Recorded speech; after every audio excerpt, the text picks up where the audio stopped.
Moikka! Mun kanavalta löytyy liuta GoPro-kameroiden arvosteluja ja testailuja. Tällä kertaa kuitenkin jutellaan ensimmäistä kertaa Insta360 kameroista, tarkalleen ottaen tästä X4:sta.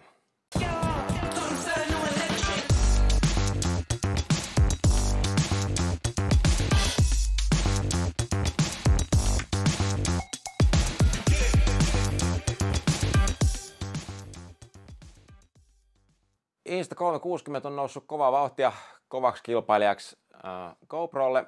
Niillä on iso liuta erilaisia kameroita ja se mitä GoPro ei ole pystynyt toimittamaan eli uutta 360-kameraa, niin niitä pukkaa tasaisin väliajoin Insta360. Insta on kuitenkin myös jäänyt kiinni kyseenalaisista menetelmistä sponsoroitujen sisältöjen osalta, eli ne on joutunut myöntämään esimerkiksi, että YouTubettajat, jotka oli tehnyt arvosteluja kameroistaan, niin heitä oli pyydetty, että he ei kerro, että heille on maksettu siitä mainoksen tekemisestä tai arvostelun tekemisestä. Ja hyvä kasa mun aktiivisesti seuraavia maastopyöräilijöitä on hypännyt GoPro-kameroiden käytöstä Insta-kameroihin, mutta Matt Jonesin tyyppiset kaverit, jotka on tehnyt monta jaksoa keskittyen johonkin uuteen Instan kameraan, niin on täysin selvää, että koska he saa tuntuvia palkkioita näistä sponsoridiileistä, niin sieltä ei paljon negatiivisia juttuja tule. Ne on pelkkää hehkutusta riippumatta siitä, kuinka kauhealta osa niiden materiaaleista on näyttänyt. Mä ostin tämän kameran vuosi sitten suunnilleen ja mun ajatus sen käytöllä oli ensisijaisesti se, että mä voisin leikkiä, että mulla on kavereita, toisin sanoen 360-kamera, kun sen laittaa päälle 360-moodissa, niin se kuvaa kahdella linssillä koko tätä 360 eli joka suuntaan videota. Ja mitä sillä pystyy tekemään on jälkikäsittelyssä sä kerrot, että kun mulla on samaan aikaan video joka suunnasta, niin itse asiassa katsopas tohon suuntaan, missä Janne menee ja sitten käännä sitä kameraa niin, että näyttää siltä, että joku on seurannut siellä Jannen ajamista bermin tai hyppyrin yli, jolloin ne on hirveän paljon kiinnostavampia katsojan vinkkelistä sellaiset klipit kuin sellaiset, missä kamera pysyy staattisesti paikallaan, koska mä oon sen johonkin tökkässy. Mä teen kaiken mun videomateriaalin 4K:ssa, eli hyvin korkeassa resoluutiossa, hyvin korkeassa kuvan tarkkuudessa, ja sitä kautta aikaisemmat 360-kamerat ei ollut pystynyt tarjoamaan sellaista, että kun sä otat tätä videoa joka suuntaan ja sitten siitä rajaat haluamas alueen, niin se rajattu alue ei ollut pikselimäärältään lähelläkään 4K-videoa. Nämä hehkutti, että nyt on 4K-video. Totuus ei ollut ihan täysin se. Näillä on 2 4K-linssiä tässä, toisin sanoen se video, mitä sä siitä 360 maksimissaan saat, on 8K-video. Mutta sen jälkeen, kun sä rajaat siitä alueen, niin siitä on aika helppo ymmärtää suoraan, että koska siitä ei rajata läheskään puolta tästä kameran ottamasta materiaalista, vaan pienempi osa, niin se on ehkä 2,7K materiaalia, joka on toki parempi kuin yhdessäkään aikaisemmassa 360 niin kuin consumer-tason kamerassa, mutta laatuero on mun mielestä niin kuin hyvin selkeä silti verrattuna vaikkapa GoPro-kameroiden nykyiseen 4K-videoon.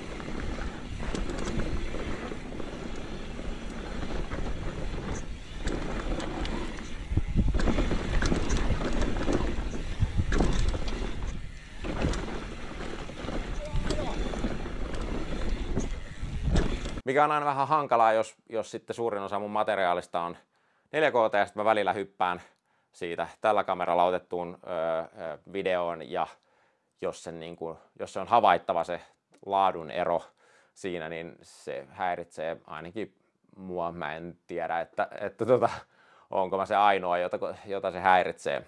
Mutta mä oon sen lisäksi sitä mieltä, että tää ei ole oikea hankinta maastopyöräily ihmisille kameraksi.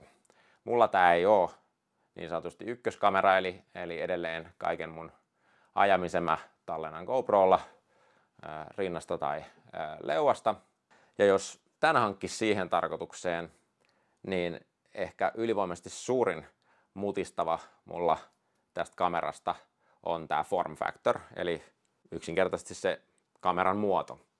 Alkuperäisestihän nämä on tarkoitettu nämä 360-kamerat siihen, että sulla on tämmöinen selfie-stikki ja sitten sä kuljet ympäriinsä ja voit sitten laittaa sen kameran osoittamaan suhun. Tervetuloa erittäin tuuliseen Sappeen Bike Parkkiin.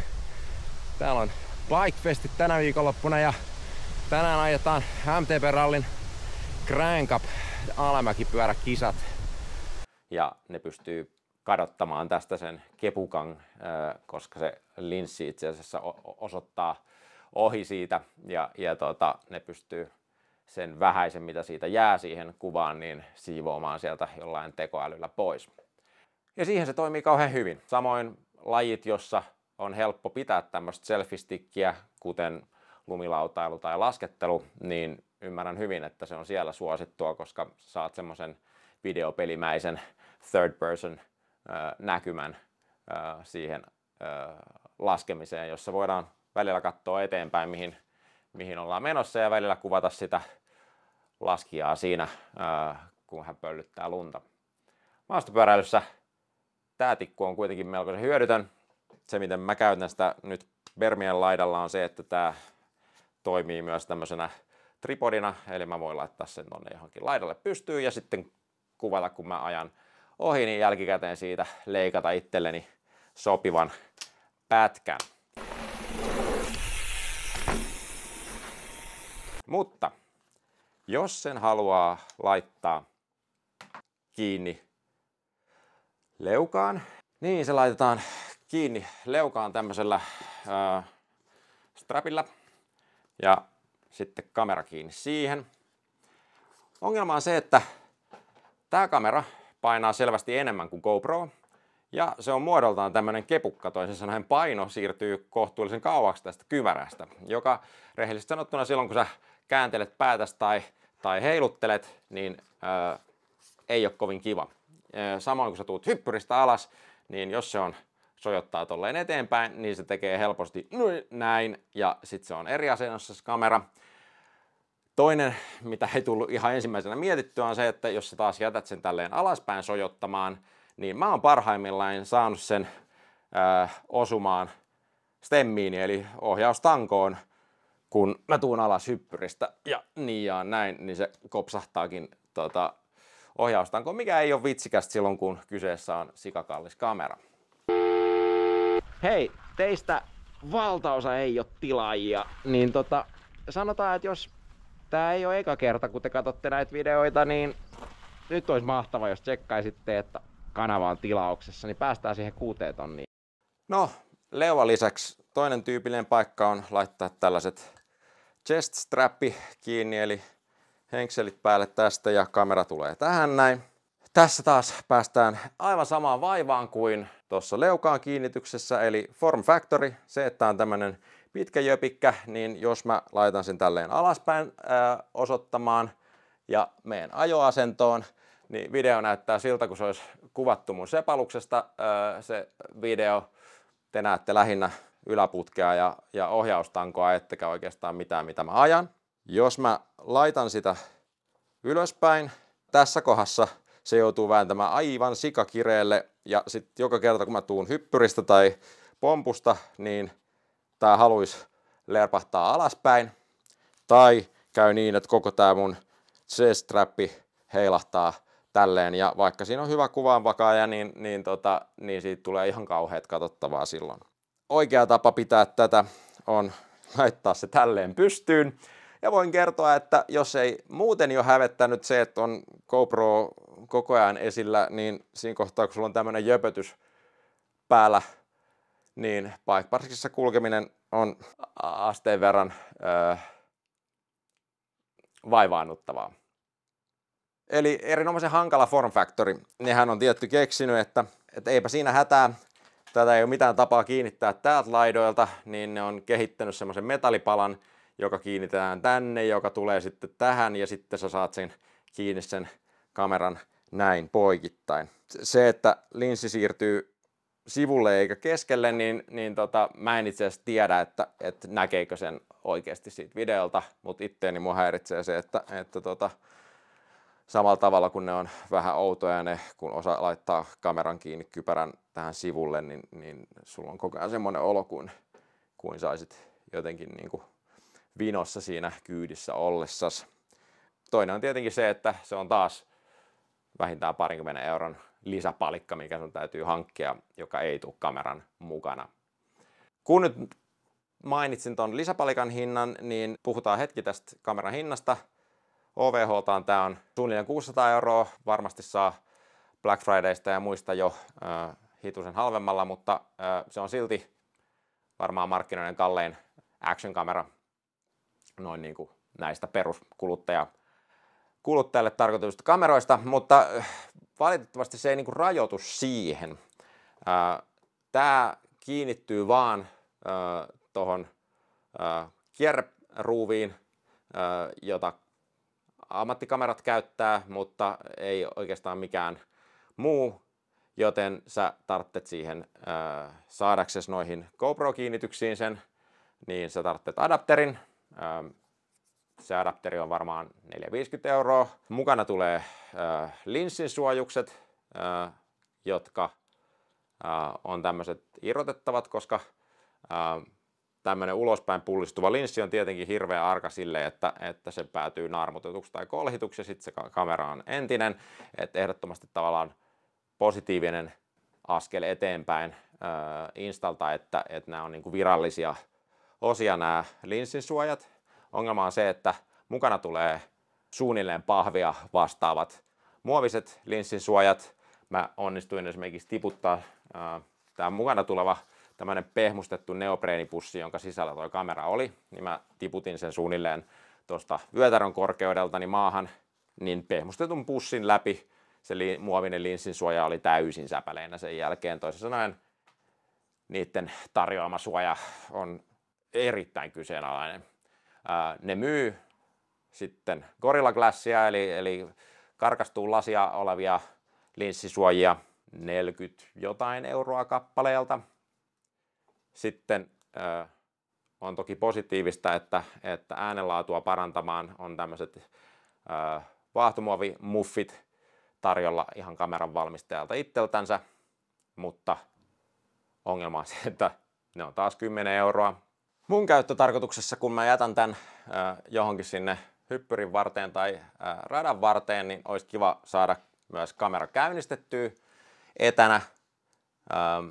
Totta kai sä voit pitää puhelinta mukana.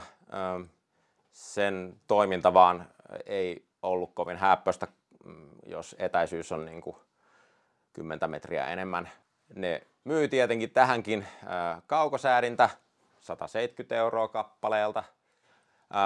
Toisin sanoen sen päälle, että sulla on markkinoiden kallein action-kamera, niin siitä räkkää niin kuin tarvittavilla lisäpalasilla tosi nopeasti lähemmäksi 1000 euroa olevan laitteen. Mun mielestä action-kameran myyminen esimerkiksi ilman, että sulla tulee mukana sovitin GoPro-liittimiin, koska se on se tapa, millä action-kameroita kiinnitetään, niin on aika erikoista. Se, että sulla ei tule käytännössä äänenlaadun kannalta välttämättömiä pikku vaahtomuovin palasia, vaan joka ikinen juttu näistä myydään erikseen, niin no, kai sitä kutsutaan bisnekseksi, mun mielestä se on vähän röyhkeätä. Mä en tiedä, viittaako tämä Insta360 nimi millään tavalla Instagramiin, todennäköisesti ei, mutta jos ihan rehellisiä ollaan, niin tämän paras käyttö on tehdä Instagram-klippejä. Samasta videosta saa pystyvideoita ja niille saa tehtyä hassuja efektejä ja niin edelleen. Ne efektit kuitenkin on sellaisia, että mä en ainakaan kehtaa oikeasti YouTube-videoissa niitä paljon käyttellä. Sen jälkeen, kun on kerran nähnyt jonkun Tiny Planet-efektin, jossa sä näytät kävelevän jonkun miniplaneetan päällä, niin se on aika lailla nähty, eikä sitä kaipaa kovin moneen jaksoon tungettavaksi. Mutta jos sun ainoa käyttö sille tosiaan on Instagram, niin sit sä voit ostaa puolet halvemman edellisen version tästä, joka on sekä pienempi että kevyempi ja tuottaa silti aivan tarpeeksi laadukasta matskua tuohon Instagramin postimerkkikokoiseen videotuotantoon. Linssisuojat, vaikka ne toki on arvokkaat suojaamaan kallista kameraa, niin valitettavasti ne, ainakin nämä muoviset, kerää helposti tomua ja aiheuttavat myös jänniä valoilmiöitä kovassa auringonpaisteessa, joten ne ei ole silleen ilmainen lounas siinä mielessä, että jos sä haluat parasta mahdollista videolaatua ulos tästä kamerasta, niin sä et käytä niitä. Kamera tekee erinäköisiä pikkuhyytymisiä tai lopettaa reagoimasta nappien painallukseen aina välillä, mutta rehellisesti sanottuna niin tekee useammat GoProtkin. Eipä taida noita virheettömiä action-kameroita ollakaan. Pääasiassa tämän softa on ollut ihan kelvollinen. Akun kesto, tässä on valtava akku sisällä, sietää sekä kylmää että kestää ihan riittävästi siinä missä muutkin action-kamerat. Siinä missä muutkin action-kamerat, niin loppujen lopuksi linssit on aika pienet ja sensorit on aika pienet. Toisin sanoen pimeä kuvaaminen ei ole koskaan näiden specialty ja kaikista makeinta materiaalia aina saa kunnon auringonpaisteella, mutta se ei ole mitenkään juuri tähän kameraan liittyvä ominaisuus, vaan käytännössä kaikkiin action-kameroihin. Siinäpä se. Teoriassa väitän, että Installa on kaikki riittävä osaaminen tehdä tästä oikeasti huikean hyvä 360-kamera, mutta tässä versiossa on kyllä liikaa lapsuksia ja liikaa keskeneräisiä juttuja ja ei loppuun asti mietittyjä juttuja, jos tätä haluaisi käyttää pääasiallisena kamerana maastopyöräilykuvaamiseen. Harmillista, varsinkin tällä hinnalla. Siinä kaikki tällä kertaa. Toivottavasti tästä oli iloa ja informaatiota teille. Jos oli, niin pistä peukkua videolle, laita kanava seurantaan ja me nähdään taas ensi kerralla.